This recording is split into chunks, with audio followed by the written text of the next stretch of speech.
नमस्कार, आप सभी का स्वागत है और मैं आज आपके लिए जो वीडियो बना रहा हूँ, आपके डाउट्स को ध्यान में रखते हुए बना रहा हूँ कि यूजीसी नीट जेआरएफ 2024 का फॉर्म भरा जा रहा है और भरते समय विद्यार्थियों को कुछ डाउट हो रहा है।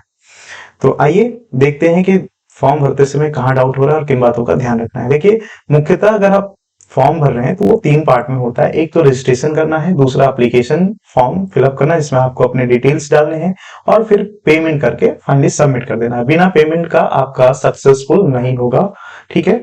जब आप एप्लीकेशन फॉर्म भरेंगे तो उसमें देखिए इतने सारे अलग अलग पार्टिकुलर्स मांगे जाएंगे। आपकी कॉन्टेक्ट डिटेल्स हैं, पर्सनल डिटेल्स हैं, qualification detail, additional detail, exam centre, upload document, final submit, फिर mobile verification and then lastly final submit करना है, ठीक है। तो ये सारी चीजें आप एक एक करके करिएगा, बड़े अच्छे से करिएगा। कोई भी डाउट हो पूछ लीजिएगा। इसके बाद भी क्या है कि आपको करेक्शन के लिए मिलता है, लेकिन मैं चाहूंगा कि आप आराम से डिस्कशन करके दोस्तों में सीनियर से डिस्कस करके फॉर्म भर लीजिए, ताकि आपको ये झंझट ना रहे कि मुझे ये गलत है तो मुझे ये करेक्शन करना है। आइए, जो सबसे ज्यादा बच्चों को डाउट हो रहा है क्वालिफिकेशन डिटेल में, मैं इस पे एक क्या एलिजिबिलिटी है, क्योंकि कई सारे बदलाव हो रहे हैं। इस बदलाव में जो पुराने विद्यार्थी उनको भी कंफर्मेशन नहीं है किसी भी नए बदलाव के बारे में। तो जो बुलेटिन आया है, नया बुलेटिन है, मैं उस पे वीडियो बनाऊंगा एक अलग अलग पार्ट पे, ताकि उनसे आप वाकिफ हो जाएं कि क्या नया बदलाव हुआ है, कैसे उसके टर्म्स एंड कंडीशन में क्या क्या उसके चेंजेस हुए हैं और कैसे आप उसका सही इस्तेमाल कर सकते हैं। लेकिन मैं फिलहाल इस वीडियो को सिर्फ इस पेज पे जो क्वालिफिकेशन डिटेल है उसके जो डाउट्स हैं उसको क्लियर करने की कोशिश करूंगा, और बाकी जो बुलेटिन के सीरीज में लेके आऊंगा उसमें अलग अलग एलिजिबिलिटी, फेलोशिप टाइप्स, है ना, टर्म्स एंड कंडीशंस, वैलिडिटी, ये सब के बारे में अलग अलग तरीके से बात करेंगे। लेकिन फिलहाल आइए शुरू करते हैं इस पेज में कैसे डिटेल्स आपको डालना है। देखिए, अगर मैं बात करूं कि यहां पूछता है कि आइए I want to apply UGC NET June 2024 on the basis of, अब यहाँ पे देखिए 2 कंडीशन है। एक तो है कि पहले जो ट्रेडिशनली शुरू से आ रहा था पीजी, और दूसरा अब जो है लेटेस्ट में यूजी 4 ईयर प्रोग्राम्स, क्या है 4 इयर्स, ठीक ना। लेकिन अब क्या है कि पीजी वाले भी 2 कंडीशन हो गए और यूजी वाले भी फर्दर 2 कंडीशन है। कौन कौन से? एक तो जो है पास और एक है अपियरिंग। इसमें भी एक पास और एक अपियरिंग, ठीक है। मैं अभी जो बात कर रहा हूं पीजी को लेकर के बात कर रहा हूं कि अगर आप पीजी के थ्रू आप अपना नेट एग्जामिनेशन दे रहे हैं तो 2 कंडीशन हो सकता है। पास, तो पास वाले के लिए कोई दिक्कत नहीं है, क्योंकि वो सीधा सीधा लिख देते हैं कि मैं पास हूं और मैं कौन से ईयर ऑफ पासिंग में हूं, वो अपना यहाँ पे ईयर लिख देंगे, है ना। चाहे वो 2020, 22, जब भी वो पास कर चुके हैं वो अपना ईयर डालेंगे।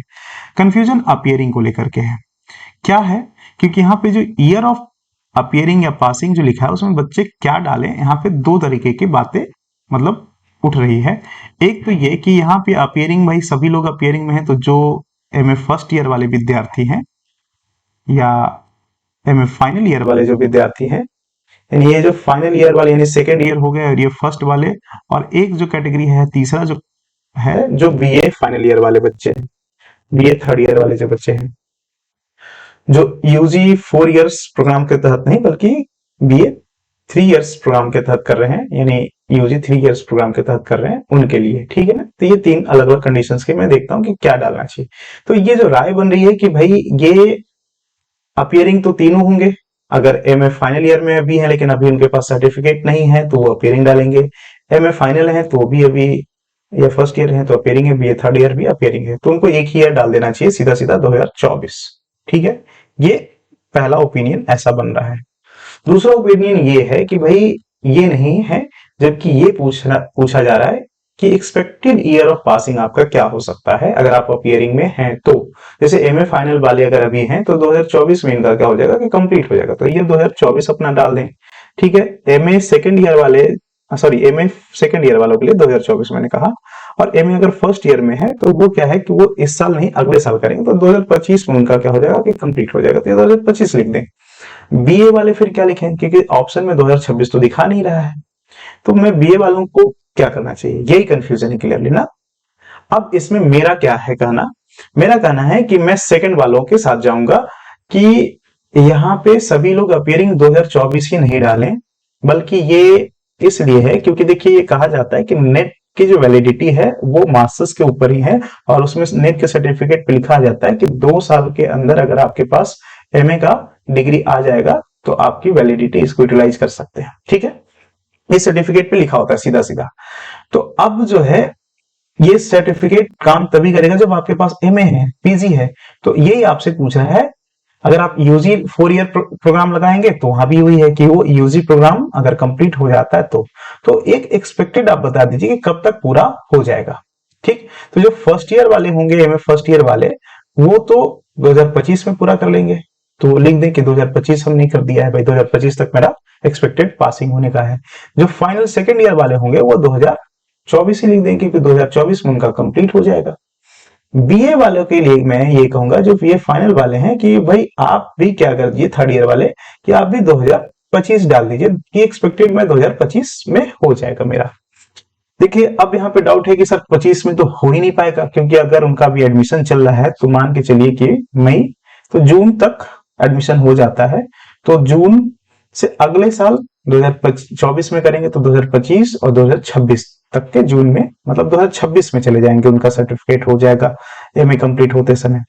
तो मैं देखिए बीए थर्ड ईयर वाले के पास 2026 होना चाहिए, लेकिन वो 2025 क्यों डालें? पहला तो ये कि 2025 डालने से आपको कोई नुकसान नहीं होगा, क्योंकि आपके सर्टिफिकेट पे 2025 नहीं लिख के आएगा कि आपने बताया था कि एक्सपेक्टेड आपका मास्टर 2025 में हो जाएगा, ये लिखा नहीं होता। उसमें बस जो भी सर्टिफिकेट आएगा नेट का, उसमें ये लिखा रहेगा कि आप 2 साल तक इसको यूटिलाइज कर सकते हैं, इसकी वैलिडिटी है। अब इसमें आपका फायदा क्या है? अगर आप जेआरएफ हो गए तो जेआरएफ की वैलिडिटी 3 इयर्स है, तो आप 2 साल में क्या कर लेंगे कि आप एमए कर लेंगे और 1 साल आपके पास एक्स्ट्रा बचेगा, जिसमें आप जेआरएफ की जो फेलोशिप है उस वैलिडिटी को आप यूटिलाइज कर सकते हैं। ठीक, अगर आप नेट भी निकाल लेते हैं तो इसकी भी वैलिडिटी 2 साल है। तो मान लीजिए कि अभी जो यूजीसी नेट एग्जाम होगा, उसका फिर रिजल्ट होगा, और फिर उसका जो रिजल्ट आने के बाद जो सर्टिफिकेट आएगा, उन सब में टाइम लगेगा। तो ये मान लीजिए कि सब कुछ होने में यहाँ पे हो जाएगा, और अभी यूजीसी का रिजल्ट आएगा तब ना, उसके बाद 2 साल तक, लेकिन एडमिशन आपको उससे पहले ही हो जाएगा। तो आपका 2 साल जो एडमिशन से पहले ही हो जाएगा यहाँ पे। तो आपका ये कुछ महीने के लिए हो सकता है कि आपके पास सर्टिफिकेट यूटिलाइज करने का मौका मिले, और उस दौरान अगर कोई वैकेंसी आती है, कोई एप्लीकेशन आता है, तो आप फॉर्म फिलअप कर सकते हैं। बात रही पीएचडी एडमिशन के लिए, कि जो बच्चे इसका सिर्फ पीएचडी एडमिशन के लिए इसका स्कोर यूटिलाइज करेंगे, वो तो सिर्फ 1 ईयर है, तो वो तो ऐसे भी आपको हर साल देना है ना। अगर सिर्फ पीएचडी एडमिशन करना है तो उसके लिए तो दिक्कत ही नहीं है कि भाई आपका लैप्स हो जाएगा। पीएचडी एडमिशन एमए फाइनल वाले विद्यार्थी भी हैं, तो वो भी 1 साल तक इनके पास है, अगले साल उनको देना पड़ेगा। अगर फर्स्ट ईयर वाले हैं तो उनको इस बार नहीं कर सकते हैं, क्योंकि अगर एमए के बाद अगर वो पीएचडी में एडमिशन लेना चाहते हैं तब तक लैप्स हो जाएगा, उनको फिर से अगली बार पीएचडी का टेस्ट देने के लिए उनको स्कोर चाहिए तो नेट का एग्जाम देंगे, वैसे आपको भी देना पड़ेगा। तो उसमें कोई कंफ्यूजन ही नहीं है। तो इसलिए बेहिचक आप अपना 2025 लिखिए, क्योंकि 2026 का विकल्प नहीं है ना। और मुझे लगता है कि इसके अलावा कोई कंफ्यूजन नहीं है। आप यहाँ पे देखिए कि आप किस कंट्री से क्वालिफाइंग एग्जामिनेशन फ्रॉम कहां से कर रहे हैं, वो यानी इंडिया से मोस्टली करेंगे तो इंडिया से, अगर कोई दूसरे कंट्री से भी कर रहे हैं तो वहां से भी कर सकते हैं, जो विकल्प में मौजूद होगा। बाकी कौन सा स्टेट से आप कर रहे हैं, है ना। और यहाँ पे आप लिख सकते हैं कि आपका फाइनल ईयर रिजल्ट आ रहा है या आने वाला है, तो आप यहाँ कंडीशन लिख सकते हैं। बाकी टोटल मार्क्स या परसेंटेज जो भी देना है आप ये कर करके आप जो है इसका इस्तेमाल कर सकते हैं, और फिर अपना कैप्चर करके एग्री करके आगे बढ़ सकते हैं। तो मिलते हैं अगले वीडियो में। हम डिटेल बनाएंगे वीडियो एलिजिबिलिटी के लिए, और एलिजिबिलिटी 2 कंडीशन है, उसमें फुल डिटेल लंबा वीडियो हो जाएगा अगर इसी में बताएंगे तो। इसलिए अगले वीडियो के लिए तैयार रहिए। मैं जल्दी वीडियो के माध्यम से आपको बताऊंगा कि क्या एलिजिबिलिटी है, क्या एमए वाले के लिए क्या कंडीशन है, और क्या बीए वाले के लिए क्या कंडीशन है। नया जो 4 ईयर यूजी प्रोग्राम है वो कैसे नेट का लाभ ले सकते हैं। पीजी और यूजी के आधार पर नेट का क्या वैलिडिटी है, और क्या फायदे और क्या नुकसान है, कौन कौन सी उनकी सुविधा उनको मिलेगी। मिलते हैं अगले वीडियो में। धन्यवाद।